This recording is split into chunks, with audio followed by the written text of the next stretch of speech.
Welcome to the Cabral Concept, where board-certified naturopath and integrative health practitioner Dr. Stephen Cabral shares how he was diagnosed at the age of 17 with a life-altering illness and given no hope for recovery. It was only after studying and traveling all over the world did he discover how to combine ancient Ayurvedic healing practices with state-of-the-art naturopathic and functional medicine to fully rebalance the body and re-energize it with life. It's time to discover how to get well, lose weight, and finally feel alive again. And now, here's your host, Dr. Stephen Cabral.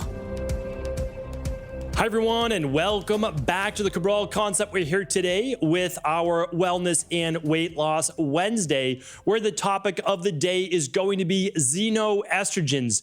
If you've never heard about xenoestrogens, we're going to make it really easy today for you to understand the topic and why it's so important for both men and women in order to know what they may be exposed to. Because being exposed to additional xenoestrogens, that means estrogens made outside of your body, xeno meaning foreign, or outside. It simply means not human forms of estrogen entering your body. Now, what happens when these enter your body from typical things in the environment? We'll get to those in just a moment. Well, we start to feel more brain fog. We start to feel more fatigue. We feel low mood. We feel more irritable. We start to gain weight that much easier. We start to retain more water, and sometimes there's even skin issues as well as bloating. So these are issues that we certainly don't want in our life, especially in adulthood. We've already gone through puberty. We've already gone through those hormonal disruptions. Really, we should be settled into a good hormone level for us. And so what I want to share with you today is this, is by increasing your estrogen levels, you are automatically, in most cases, going to end up with what feels like estrogen dominance. Now, that is pretty much what I just described in terms of symptoms. Many women feel this if they are premenstrual, or I should say premenopausal. They're going to feel this sometimes during the first, or I should say 5 to 7 days before the first day of menstruation. And they'll start to feel, again, if they have estrogen dominance, they're going to feel more bloating, lower mood, maybe a little bit more irritability. They might have trouble sleeping. They might have trouble with digestion. They might have some skin issues, maybe some acne around the chin or jawline area. And it's just, they're not going to feel their best. There will be more brain fog, more grogginess upon waking. Now, men can experience this as well. Anytime men are converting more testosterone to estrogen than they should, it's going to create more estrogen dominance in their body. And men and women exposed to these xenoestrogens can end up with a feeling of higher levels of estrogen in their body, and that's because they do. There are certain chemicals in the environment, again, called xenoestrogens. That is Xenoestrogens. So estrogen with the xeno before it. And what happens is these chemicals that are unnatural act as estrogen molecules that can actually attach themselves to cells, and that disrupts your hormones in a not positive way. So these are more synthetic-based estrogens. So what I want to do is get into the long-term issues that they could cause, again, especially for women, but in men as well, and then where we can find them, how we can eliminate them from our life. So we talked about the short-term issues, but just again, recapping it, brain fog, fatigue, lower mood, irritability, and I would say weight gain with that. Now, some of the less common is the acne, adult acne. Again, during teenager, for sure, we get sometimes a lot more of that with testosterone, with estrogen, but there can also be bloating, and there can be really deep mood affected levels, and that means more like bipolar and depression and a lot of deeper psychological issues. And I think that's why this needs to be addressed, because I want to address both the physical body, which includes the toxicity, nutrient deficiencies, remember, and toxicities. That's how we look at a person in terms of physical ailments and getting well. And then, of course, we want to look at the mind. So there is that part of it. Don't get me wrong. We want to address all of those things as well. Previous traumas, emotional imbalances, subconscious thoughts, no doubt about it, okay? I don't want to discount that at all, right? But I want to do the things that we know that we can tackle right away that give people usually tremendous turnaround in just 3 to 4 weeks. So again, we can look at these things. Now, what if, though, you say, okay, well, I can deal with these brain fog issues and fatigue, etc., But what could it cause long term? Like, why does it matter that I needed to get on this now, or help a family member, or help more of your clients if you're a health coach or integrative health practitioner? Well, the truth is this, is that if we allow estrogen dominance or these xenoestrogens into our body for too long, it can dysregulate the hormones. Okay, so it can literally dysregulate cortisol, thyroid, and any other hormone that deals with what's called the hypothalamus pituitary axis. So the hypothalamus and pituitary glands are in the brain.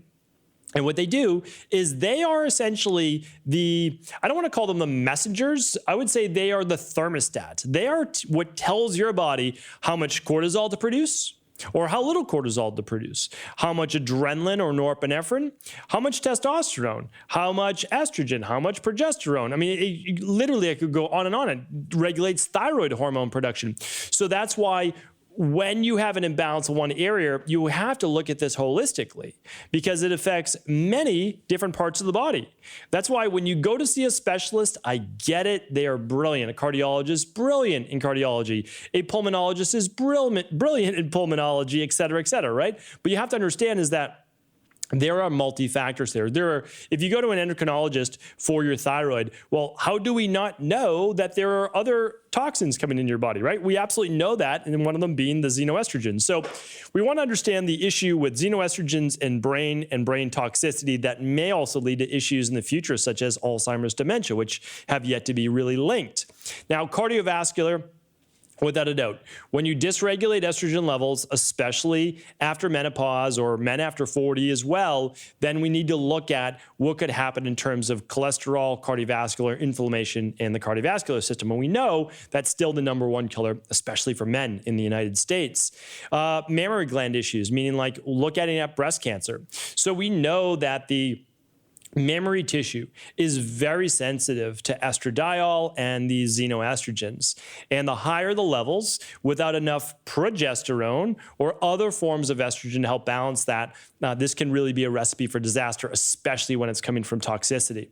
The next one is liver-based issues. I've talked about this certainly before, but one of the issues affecting the liver is its inability to simply detoxify all of these things coming in.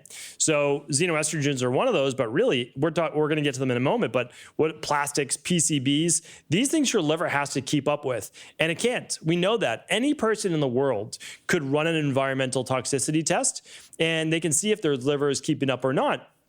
I run mine every single year, and now that I've been doing functional medicine detoxes for a very long time, and my levels are good, except there's always typically one, and it's going to be interesting because I'm not living in the city full-time all the time, and maybe it's lower now, which I'm hoping, but the one that was always elevated for me, now not super elevated, but elevated enough, again, I don't want any of my toxicities elevated, was exhaust fumes. And I live in the city, I work in the city, I walk to work, I walk everywhere, I walk 5 miles a day on average or more to get my 10,000 steps. And again, that's not as much walking as you may think, it's typically an hour and a half, that's it, of literally being on my feet. So it's not that bad. But when we look at that, I'm being exposed to exhaust fumes that I don't necessarily smell or see. And that's because, I'm a city person. And so I walk out of my apartment and I breathe in the not so fresh air as I'm going to work and taking my daughters to school. And so again, like these things matter. They really do. And I'm going to share more of that again on my Friday reviews. Okay. But that's the liver. And the other part I wanted to say is that the liver is the spot in your body, even for your own natural hormones, such as estrogen. It needs to break those down and dump them essentially into the intestines through bile, and that's how your body's going to be able to eliminate them as well. So again, we want to keep that in mind, that the more overload the liver has to deal with, the more toxicities there's going to be in the body. That is the rain barrel effect, right? The more you put in, the more likely the rain barrel is to overflow, then the more likely it is you to have some type of dis-ease in the body. All right, we know we can absolutely cause infertility and all sorts of hormonal-based issues, PCOS, prostate issues, et cetera, with higher levels of estrogen. That's why, again, this is not just a female imbalance. This goes for men as well. And then there's the issue with osteoporosis and bone degeneration. So those are the longer term consequences. Again, they're not going to sneak up on you overnight. These things happen over years. I mean, literally over years and decades of being exposed to them. The problem is, we're talking about them today. Sometimes our community knows. I mean, if you've been listening to the Cabral concept for some time now, this won't be your first exposure to the topic of toxicity. If you've read the rain barrel effect, you are way ahead of the game. And that's because you now know these things affect us. Like, they're all around us. You can't choose not to believe in them anymore because they are there, and we could prove it again with all these different labs. So again, I don't think it's something to be worried about. Because if you do the right things, then you can overcome them. And that's why I always want to share that message of hope with you. So super important. Okay, so now let's get into what are these foreign estrogens coming into our body for both men and women, where they're coming from things like phthalates. This is very important to remember. Phthalates are in beauty and personal care-based products.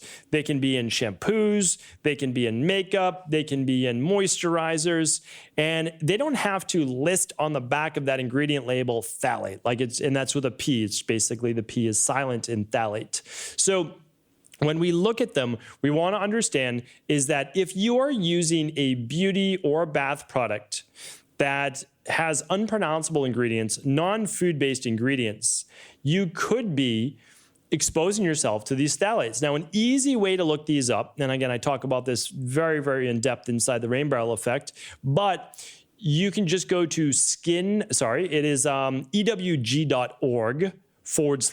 deep. And that is a website where you can actually look up your bath and cosmetic products to see if it gets an A, B, C. They basically give them a grade based on toxicity level. So pretty simple, pretty straightforward. I've been adding a lot of great resources as well. Of all the products that I recommend in my private practice and I use myself at stevencabral.com/resources. There's nothing to log in for that. You can just go to that website. You can use a little chart at the top to just look at all the different products as well. Water filters, air filters, you name it. I mean, it's there. And so the collection is growing for sure. I don't want it to get absurd with the number of products there that I'm recommending. So I'm kind of like cutting back on some, adding more, the ones that I think are most pertinent to you and your family. All right, besides phthalates, there are also parabens. Parabens are also in beauty, makeup, cosmetic-based products. They are in anything that can be put on the skin as well. So these are essentially synthetics. They're used for texture in products. They are used for sometimes scents in products. They're used for the overall viscosity of a product, like how it actually goes on. And so that's why you want to look at these things. You want to take them into consideration and understand that it will never say xenoestrogen on the bottle, right? It's not going to say that. But these are what are called estrogen mimickers, right? They mimic estrogen when they're applied to your body. You might say, well, I'm not swallowing them, so how does it affect me? And it's a very good question. But we want to keep in mind that anything we apply to our skin or scalp can be absorbed and is absorbed. So our skin, the great thing about our skin is as long as there's no cuts on our skin, you don't have to be worried about a lot of these outside bacteria or parasites a lot of the time. That's bacteria, parasites, I should say viruses as well. And that's a great thing. Like that's good. That's where that protective layer of skin comes from. However, there are permeable products, and those are the skin bath shampoos, conditioners, toothpaste, etc., that can just be absorbed. I mean, they can be absorbed through the capillaries in your mouth or right through your skin, because your skin, believe it or not, let's say you get a massage. I learned this when I was overseas studying Ayurvedic medicine. I took many, many trips to India and Sri Lanka, studied some of the best hospitals and clinics over there. But what I learned was that a typical Ayurvedic massage, it's called an Abhyanga-based massage. So we were giving Abhyanga-based massages, and we would actually choose what's called a medicated herbal decoction or ointment or, well, I guess massage oil is the best thing to describe it. But basically, it would have a sesame-based, typically, not always, but it would have a sesame oil base, and then we would diffuse herbs into it. And what happened was, and this is just a boiling process with water and oil and the herbs, getting them to fuse, and then they're infused in the oil. So you can infuse really anything you'd like. You can infuse ashwagandha or I could go on and on. But essentially, what you're doing is you, when applied to the person's skin, are giving them a medication, or again, we're talking about herbals, so it's not a pharmaceutical, but the person's going to absorb somewhere around 3 to 4 teaspoons of that during that massage and after, as the oil is being absorbed in their skin. Now, we're probably using realistically about 8 ounces. We're using a lot of oil during an Ayurvedic-based massage. Now, you're only absorbing a small fraction of that, but you are absorbing it. So just remember, the things that you put on your skin, you are absorbing. All right. Another one is this. This one's going to make a lot more sense. It's going to be very straightforward, and that is called bisphenol A, and it is essentially coming from plastics. So I want you to think about any plastics that you're using. Okay, especially anything that's heated. That's the main thing, is when we have these plastics and they get heated, the bisphenol A, the BPA in those things transfer directly into the water, and then we absorb it. That happens a lot of times when you use any plastics in your dishwasher, even if it says dishwasher safe, and you microwave it or you put it in the dishwasher, those things can then become more active and you can absorb them in your body.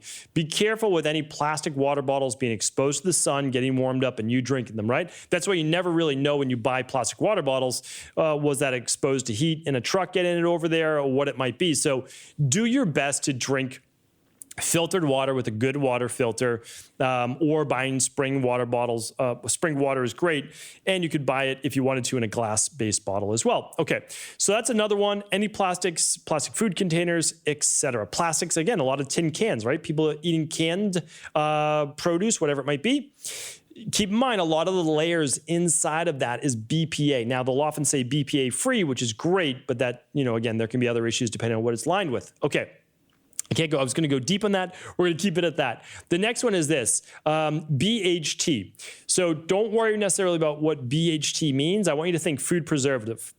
If your food is able to last on a shelf for, let's say, weeks to months, it might have a food preservative. Now, there are exceptions to this. Like, you can have oats and they could live there. Grains and oats in general could live on a shelf for years at a time. Honestly, years at a time. The thing that you need to worry about is mold. That's the issue with moisture. So that's the only issue there. We're not talking about a food preservative. A food preservative would be like bread that you buy at a store. If you buy bread at a baker's, typically, it's stale in a day. Right? I mean, it really is. Like, fresh bread goes bad in a day or two. And it honestly does. So that's why they sell day-old bread at like half off, right? 50% off, because it's hard as a rock. It's going stale. Well, when you buy bread at a store or in a bag, there'll oftentimes be, unless it's frozen, there'll be a lot of preservatives to keep that bread fresh. So I want you to keep that in mind. Preservatives, anything boxed, anything bagged is suspect. It might be okay, right? You can bag almonds and those are okay, but anything in a box or bag is suspect if there's multiple ingredients and there's preservatives in there. Okay, and the last one is PCBs. This is polychlorinated biphenol. PCBs are now banned, but you can still find them for sure. So here's what I want to share with you. A lot of heavy metals can disrupt the body in terms of estrogen. We've got these plastics. We've got phthalates. We've got parabens. What I want you to think about is this. If you're putting something on your skin, or you're coming in contact with it, or you're putting it to your mouth like plastic, you want to think to yourself, is this food state? Like, can I pronounce this? Is this something I could eat? And if the answer is no, then it's possible and most likely that you're adding some type of toxin and potentially xenoestrogen to your body, which could be causing some of the symptoms that you feel right now. So I simply want you to look more at your products in your house. So it could be coming from your tap water. I'm going to give you some of these pesticides if you're spraying your lawn, your cleaning products, canned foods we mentioned, believe it or not, even receipts. Like, you don't want to be handling a lot of receipts. And if you work in a place where you're handing receipts, I would honestly wear a pair of gloves. I really would. You can obviously just wear non-latex gloves or whatever you prefer, just some thin ones, but I would wear that because that is a major source, believe it or not, of some PCBs, but also xenoestrogens. Okay, air fresheners are a big one. Synthetic air fresheners, get those out of your car, right? You can use a much more natural essential oil for an air freshener. A lot of fabric softeners can have these xenoestrogens in them, right? So a lot of detergents and fabric softeners, definitely look in that. Flame retardants on couches and beds. We talked about the personal care products. Sunscreen can have them. Perfumes, like if it's not a natural fragrance, meaning if it's not an essential oil type fragrance, then a lot of those perfumes can absolutely be xenoestrogens, some forms of birth control, some forms of medication, and building materials, especially if you have a new house and you did a spray and insulation, and there's, let's say, you use paints with all sorts of different volatile organic compounds, VOCs, all of these things can add up in your body. So I just want you to look at the overall picture. Remember, it's never one thing and it's never any one exposure. It goes back to the rain barrel effect. It's how your barrel fills up over time. And the more stress you have, the less sleep that you get, the less good food that you're eating, the faster it fills up because you don't have enough to combat it. If you've never read The Rain Barrel Effect, I do recommend checking out that book. It's on Amazon. It's at equa.life as well. And all profits do go to charity. So what you can do is this. If you believe that you have a lot of these symptoms right now of brain fog, fatigue, low mood, irritability, weight gain, I can't recommend enough running a lab called the Stress Hormones, Mood, and Metabolism Lab. You can get this with your local naturopathic doctor, your local integrative health practitioner, or you can order it right online at equa.life. That's EQUI.LIFE. equa.life. And that is basically open sourced health for you. You know, it's looking at all the different natural things that you can do. You can run an environmental toxicity test there for sure, without a doubt. And that's a great one to run as well. But you can look right at your hormone levels. And that's what I recommend. If you have a normal menstrual cycle, you run at days 19, 20, or 21, any one of those days, it's going to give you all your hormones, estrogen, progesterone, testosterone, 4 levels of cortisol during the day. It's going to give you free T4, free T3, TPO antibodies, and TSH for your thyroid, vitamin D, and some blood sugar markers. So amazing lab. That's a lab I run twice a year myself, March and September. Just finished my last lab just a couple months back. And it's just, again, to keep me honest, looking at my lab levels. But if you do have symptoms, even more important to run it then. If you don't have a hormonal cycle, run it during the time of you have the most symptoms. If your symptoms are pretty much always the same, run it any day that you would like. Okay, so if you do that, you're going to work on a hormonal balancing program and a detox protocol with your health coach or your integrative health practitioner. That's great. So I don't have to work with you on that part. What I would say is this, is though, I would run the lab first. Now, if you're not able to run the lab, I totally get it. No issues at all. I would dive into then a 21-day functional medicine detox. You can see the detox that I use in my private practice and I've been doing now for many, many years. That's at equa.life/detox. It's one of the most popular and powerful products being used right now in natural health. We're in many different health practices, many different doctors use it, and the results are really outstanding for being able to open up those liver detox pathways, right? To get those xenoestrogens out of your body, those foreign estrogens out as fast as possible. So that's what I recommend. If you want more free information on this, go to stevencabral.com/podcasts, and you can check out my hormonal balancing topics. I have a lot of free podcasts right on that. I also have a free master class on rebalancing female hormones. And you can just go to stevencabral.com/courses on that. And of course, if you really want to jump into it, learn everything that you really need to in about a half a day on how to rebalance your female hormone levels, check that course out. Again, it's called the Health Results Accelerator, where I try to teach people in under 4 hours how to rebalance their body, everything that they ever needed to know about that one particular subject. And right now we have thyroid out there for people dealing with thyroid issues, especially low thyroid issues. And we now have our female hormones rebalancing Health Results Accelerator. So trying to provide the information that I can at all different levels, depending on what fits you the best. Everything will be linked up in the show notes today. That's probably an easier way to do this. Head on over to stevencabral.com/1769. I'll link it up all right there. Thank you so much for tuning in. Hopefully this was helpful. And if it was, please do feel free to share it with anyone else you believe it could serve. Before you go, I wanted to share a personal story with you. The real reason I began to get well finally is because I figured out what was wrong with me. And that might seem pretty obvious, but I went from doctor to doctor for over 2 years before discovering at-home functional medicine lab testing. These are the labs that enabled me to finally figure out what was wrong with my hormones, blood sugar, electrolytes, and gut health. And once I knew what was wrong, I could then follow a proven plan in order to rebalance my body from the inside out. This is why I believe so strongly in functional medicine lab testing and why I've made it my mission to share these labs with the world. Now at equa.life, you can order an at-home lab test or a lab bundle for you and your family and be able to complete it within the week. Plus, the EquaLife difference is that you're not left to try to read and figure out these labs on your own. We explain what your lab numbers mean, what they mean in the much bigger picture, and then how to go about rebalancing your body in order to heal. To see our full selection of lab tests or to set up a free lab selection call to find out what labs may be best for you, simply head on over to equa.life/labs. And do remember, we ship these all over the world. To find out more and to set up your free lab selection call, simply head on over to equa.life/labs. That's EQUI.LIFE/labs.